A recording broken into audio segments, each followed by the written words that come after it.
Want to get ready for the DLC Shadow of the Earth Tree when it drops in? Well, today I have for you the most powerful faith build that you're going to be putting together in 2024. This, of course, is after patch 1.10. This build is going to be destroying anything that gets in your way. It's going to make Elden Ring a lot of fun. It also is going to make it very easy. As you are able to see here, I'm just walking through the most difficult locations in the game, and I'm just destroying everything. Also, you're going to be taking care of all the bosses that are going to be getting in your way. So as you are able to see here, I'll provide you with the weapons, the armor, talismans, and everything that you need to know, even up to the character status. If you are a level 150, I got you. So to start the road to getting ready for the DLC, if you're almost at 100, I got you. At 150, you're going to be destroying everything. This build, this faith build, is so powerful. And we're going to be focusing on one particular weapon. This is going to be the Blasphemous Blade. In 2024, I don't think there's any other weapon that compares to this one. We're going to raise the potency of this weapon. You're going to be overkilling everything. Over 4,000 in just one single swing. It's just ridiculous. Now, to be able to do this, as you are able to see here, physical and fire damage. So we're going to be raising those two different aspects to be able to make this weapon a monster one. So you see the attributes require strength, faith, and dexterity. Our main focus is going to be on faith because this is going to give you the chance to be the most powerful faith build. Now, to be able to raise the potency on this build itself, other than the different character status, we're going to be pairing it up with one particular sacred seal, which is going to be the Earth Tree seal. See, I'm getting you ready for the Shadow of the Earth Tree. So after this, we're going to be focusing on the armor. The armor is very important. Being at level 150, you don't want to be too heavy and you don't want to be too light. This armor is going to give you enough poise to be able to withstand a lot of hits. It's going to allow you to stay there and be able to knock down 1, 2, 3, 4, 5 enemies at one time with this Blasphemous Blade. Now, we're going to be using the Scale Helm. This entire armor set is amazing because we're going to use the greaves and we're going to use the gauntlets. It's going to give us a nice physical and also resistant damage. Now, with this, we're going to pair it up with the Raptor's Black Feather. We're going to be doing some jump attacks because when you're swinging the Blasphemous Blade, it just hits very hard. And with that fire effect, it just burns everything and just kills it and destroys it very easy.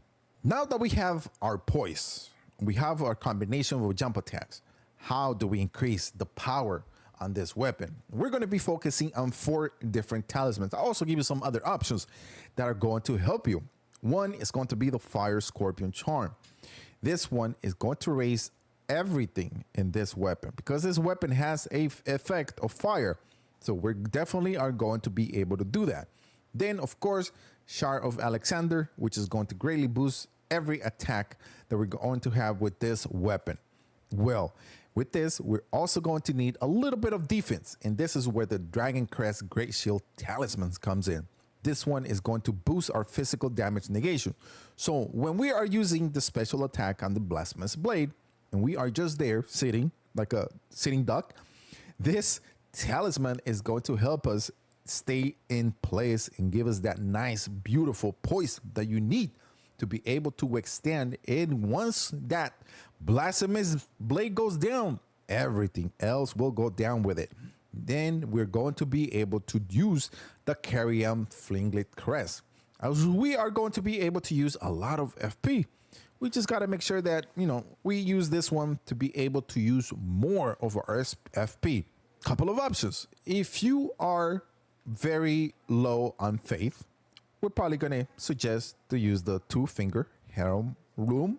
Now, if you also are too heavy, you can always use this 2 different type of talisman. One is the Grey Jar, As you're able to see there, is going to raise your maximum equip load if you are too heavy. Also, any of these two, like the Earth Tree Favor +1, or if you have the +2, is also going to help you a lot. Now, to raise the power of the Blasphemous Blade, we're going to use two different tiers.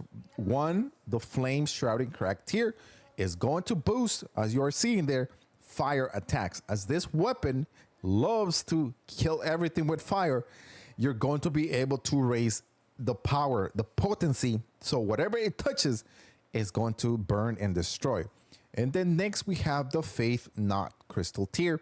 It's going to raise your faith by an additional 10%. And as I'll be showing you later in the video, the character status with the increment of this Faith Not Crystal, it does make a humongous difference, and it just puts this build to another level. Next, we're going to be able to use the Ceruleum and also the Crimson tiers. I have the Ceruleum at level up for all of them, but I do have more FP than also HP, because with this weapon, you're going to tend to use a lot more Ceruleum. So by using less Crimson, you're okay, because your weapon itself is always going to give you that HP back whenever you get hit. So if you hit 5 at the same time, if you are just halfway on your HP, you're going to get everything back in just one single swing.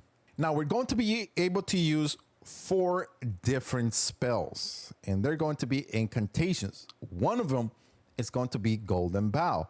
Of course, we're going to need 25 minimum on faith to be able to use this. Overall, it's just going to make everything, the weapon, any strike that you do is just going to make it more powerful. And then, of course, Flame, grant me some strength, is going to raise physical and fire affinity attack power. And what does the Blasphemous Blade do? It attacks with fire and physical damage. So overall, it's just going to make the weapon itself indestructible. And then we're going to use the Lightning Spear just in case we need to use it for any enemies that are just too worried about us and they're up in a location that we can't reach them. Now, we also have this one here, the 40-sack Lightning Spear. This one here, it's very powerful. You could get it up to almost 3,500 in just one single motion, which is practically just going to kill everything. So this is probably going to be something that you want to use in combination with your Blasphemous Blade if you want to increment your damage by more than just about 4,000. Now, this build is nothing if you don't have the right character status. And for a level 150, we got to make sure we set all of our different points in the right place. And we're going to be focusing on 2 particular things. One is going to be our vigor and our faith. As you are able to see there, my faith is going to be at 60. Now, I do have the faith crystal tier, which is going to raise it to 70. Now, if you're able to use a different talisman and you use the faith crystal tier, you're going to raise that to 75, which is just going to raise that to another level. Now, vigor is going to be our second focus, because we need to make sure that our HP is always up there. And with this weapon, it just makes it synergize just perfectly. By killing anything, you're always going to get that HP. And the higher it is, the more alive you're going to be able to just destroy everything.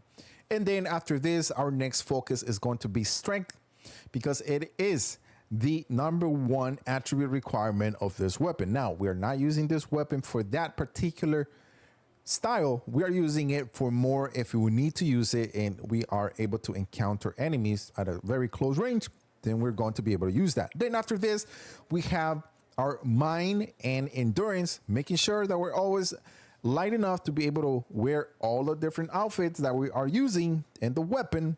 And of course, our mind to make sure that we have that HP, because the higher you can maybe focus on this, maybe 30 if you are around 150, probably would be the best thing if you want to spam that a little bit more. And then lastly, it's going to be intelligence and arcane, but have nothing to do with this build. Overall, as you are able to see here, this build just destroys anything in 2024.